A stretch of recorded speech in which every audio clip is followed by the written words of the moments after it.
Hello everyone. Welcome to Raj Malhotra's IAS Academy, and in this session we are going to discuss the very important topic of geography, that is Atlantic meridional overturning circulation, and this is in news recently, so let's begin our discussion. A recent study suggests Atlantic meridional overturning circulation is linked with the Indian Ocean.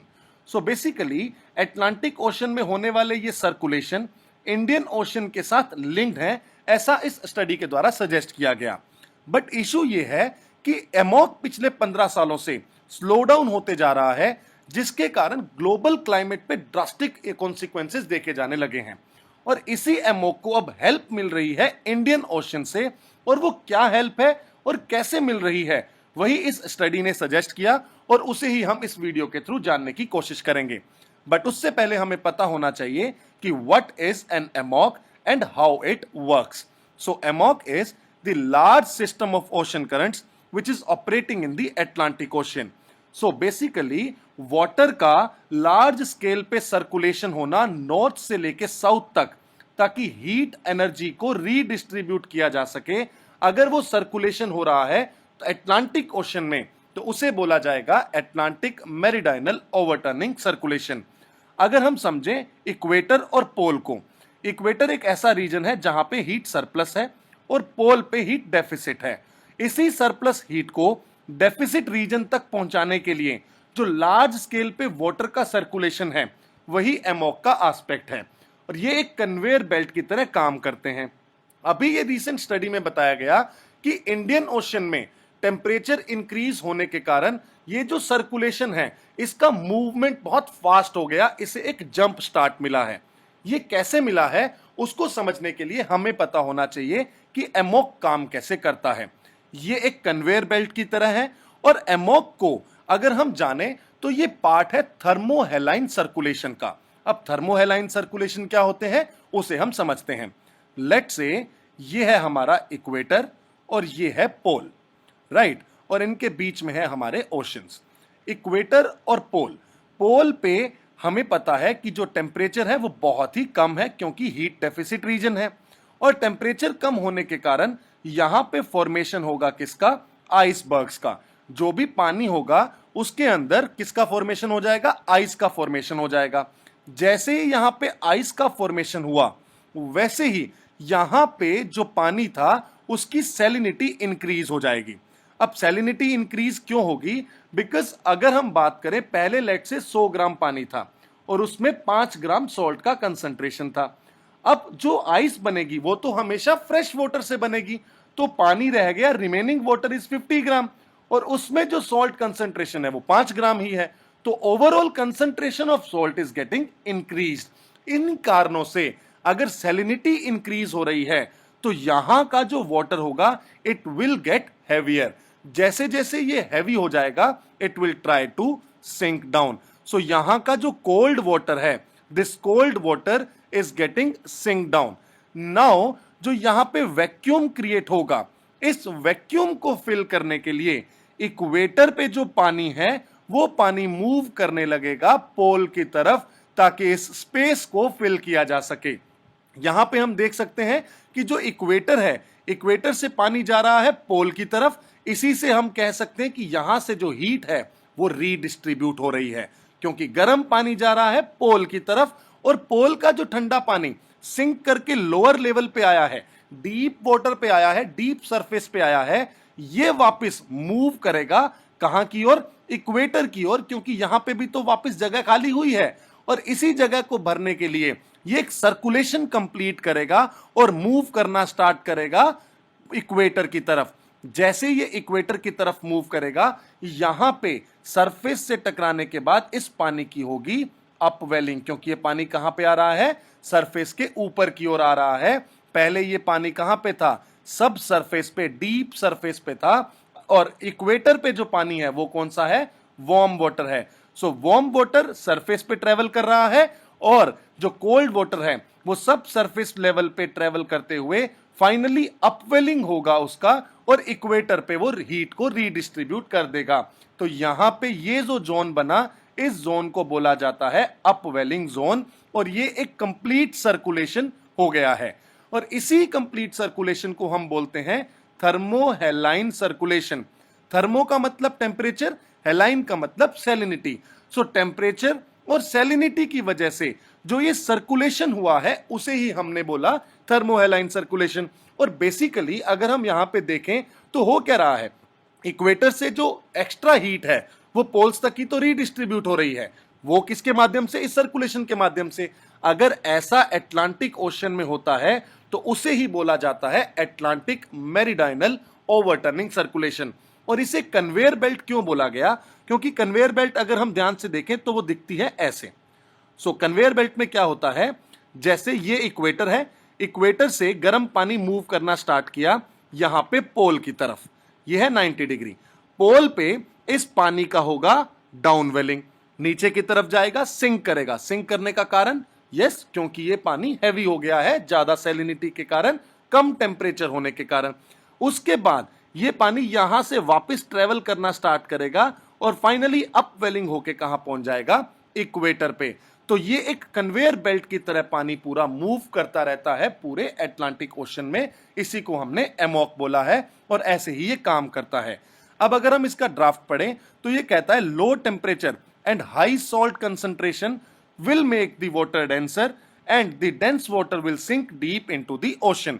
जैसे ये deep जाएगा उसके बाद slowly slowly ये सारा का सारा पानी साउथवर्ड स्प्रेड होने लगेगा और इवेंचुअली ये कहां पे आ जाएगा? अपवेलिंग होके इक्वेटर की ओर। और ये कंप्लीट सर्कुलेशन जो होगा उसे ही बोला जाएगा Atlantic meridional oceanic circulation. And this continual mixing of the oceans and distribution of heat and energy around the planet contribute to global climate. क्यों? क्योंकि पोल के पास के जो रीजन है जहां पे एनर्जी बिल्कुल कम है, क्योंकि सनलाइट नहीं मिल रही है तो टेम्परेचर बहुत कम है। और अगर टेम्परेचर बहुत कम है तो वहां की कंडीशंस कैसी होंगी? हार्श कंडीशंस होंगी, तो वहां पे रहना पॉसिबल नहीं होगा। और इसी को पॉसिबल बनाया गया by the redistribution of heat. क्यों? क्योंकि इक्वेटर का गर्म पानी आके जब यहां के टेम्परेचर को इंक्रीज कर देगा तो इसके ग्लोबल क्लाइमेट पे, जो ओवरऑल क्लाइमेट है, उस पे काफी ज्यादा फर्क पड़ जाएगा। इसीलिए ये जो हीट और एनर्जी का रीडिस्ट्रीब्यूशन है ग्लोबल क्लाइमेट को इंपैक्ट करता है। अब अगर ये एमॉक स्लो हो गया, ये सर्कुलेशन स्लो हो गया, तो जहां पे पोल की तरफ जो नॉर्थवर्ड अगर हम बात करें, पोल की तरफ जितने भी एरियाज होंगे वहां पे क्लाइमेट क्या हो जाएगा? हार्श हो जाएगा। वहां का टेम्परेचर बहुत ही कम चला जाएगा। क्यों? क्योंकि इक्वेटर का गर्म पानी अब वहां तक पहुंच नहीं पा रहा था। और ऐसा पिछले दिनों में देखने को मिला, कुछ सालों में, कि ये जो एमॉक का सर्कुलेशन है ये स्लो डाउन होता जा रहा है। बट ये स्टडी कहती है कि इंडियन ओशन का कुछ लिंकेज है अटलांटिक ओशन के साथ, जिसके कारण ये अब जो पहले कन्वेयर बेल्ट घूमना बंद कर चुकी थी या स्लो कर चुकी थी, वो फास्ट हो जाएगी। अब वो फास्ट कैसे होगी वो हम समझते हैं। सबसे पहला aspect, has this AMOC been changing और not? For thousand of years AMOC has remained stable. पहले तो ये स्टेबल थी, but since the past 15 years it has been weakening, which could have dramatic consequences for Europe and other parts of the Atlantic rim। क्यों Europe पे impact पड़ेगा? क्योंकि यहां का टेम्परेचर बहुत ही ड्रास्टिकली रिड्यूस हो जाएगा। और इनडायरेक्ट एविडेंस कहते हैं कि there have been some large rapid changes in the AMOC in the past, for example around the end of the last ice age. काफी ज्यादा ड्रास्टिक चेंजेस हुए हैं। What will be the effect of climate change on the EMOC? So climate models suggest the EMOC will weaken over the 21st century as greenhouse gases increases। अब global warming के कारण EMOC decrease होता जा रहा है, slow down होता जा रहा है। ऐसा इसलिए है, अगर मैंने कहा अटलांटिक ओशन, अटलांटिक ओशन में जो सी सरफेस है उसका टेम्परेचर अगर बढ़ गया, उसका टेम्परेचर अगर बढ़ गया तो होगा क्या? वहां की जो सैलिनिटी है वो कंपैरेटिवली रिड्यूस नहीं होगी।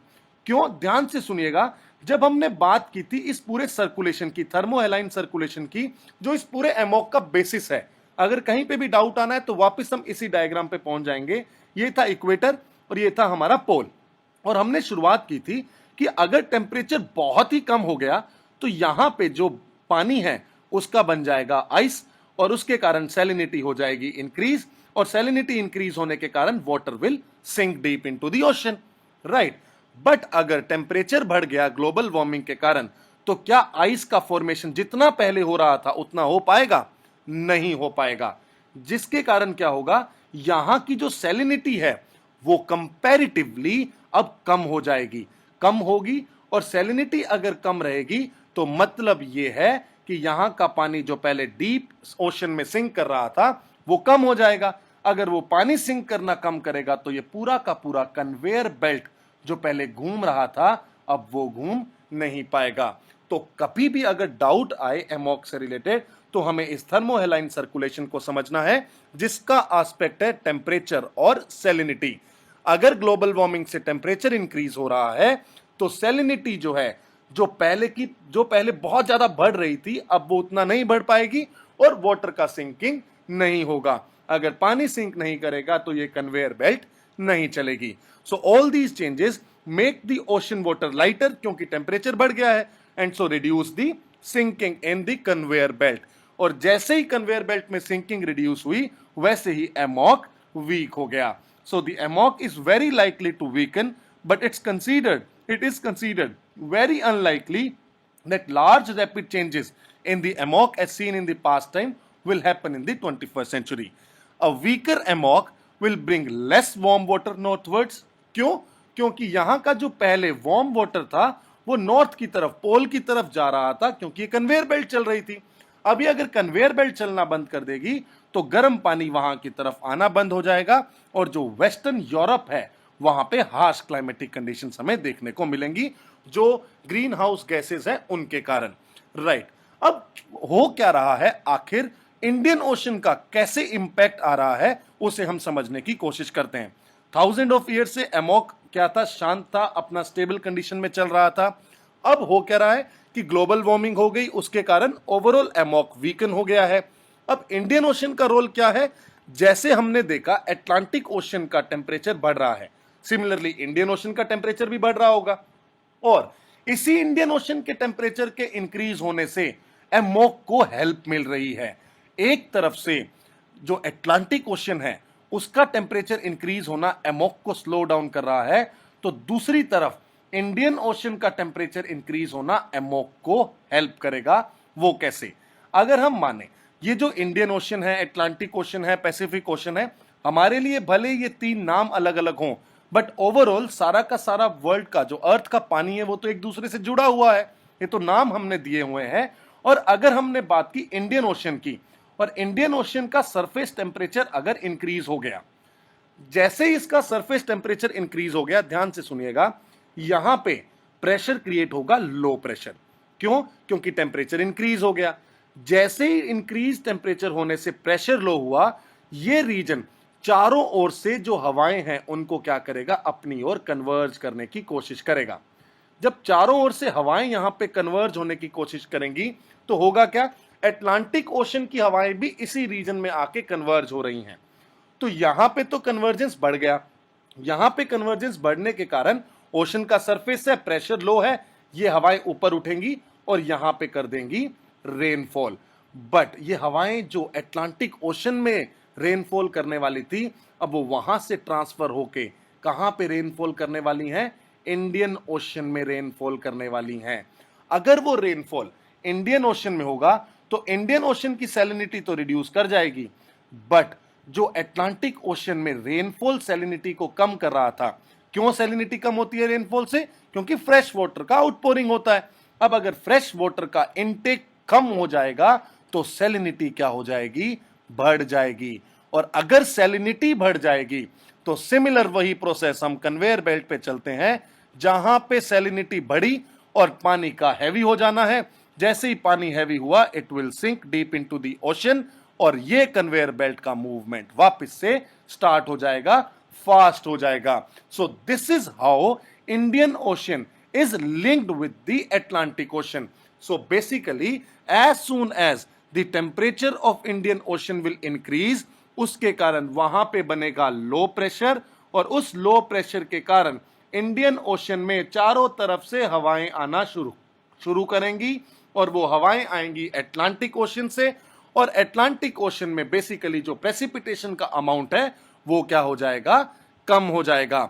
और अगर प्रेसिपिटेशन एटलांटिक ओशन में कम हो गया तो सिंपल सा मतलब होगा वहां पे जो सैलिनिटी है वो इंक्रीज हो गई, और जैसे ही सैलिनिटी इंक्रीज हुई वैसे ही वहां का पानी सिंक करने लगेगा, और ये जो कन्वेयर बेल्ट पहले रुकी हुई थी वो कन्वेयर बेल्ट अब फास्ट स्टार्ट हो जाएगी, उसका मूवमेंट इंक्रीज हो जाएगा। So this would act as a jump start for AMOC, intensifying the circulation, right. So this we need to remember. So जब भी एमॉक की बात आए तो हमें थर्मोहेलाइन सर्कुलेशन पे पहुंचना है, और थर्मोहेलाइन सर्कुलेशन का मतलब है circulation due to temperature and salinity, और ये जो डायग्राम हमने डिस्कस किया है इसके बारे में हमें पता होना चाहिए। आई होप ये आपको समझ में आ गया होगा। Thank you so much.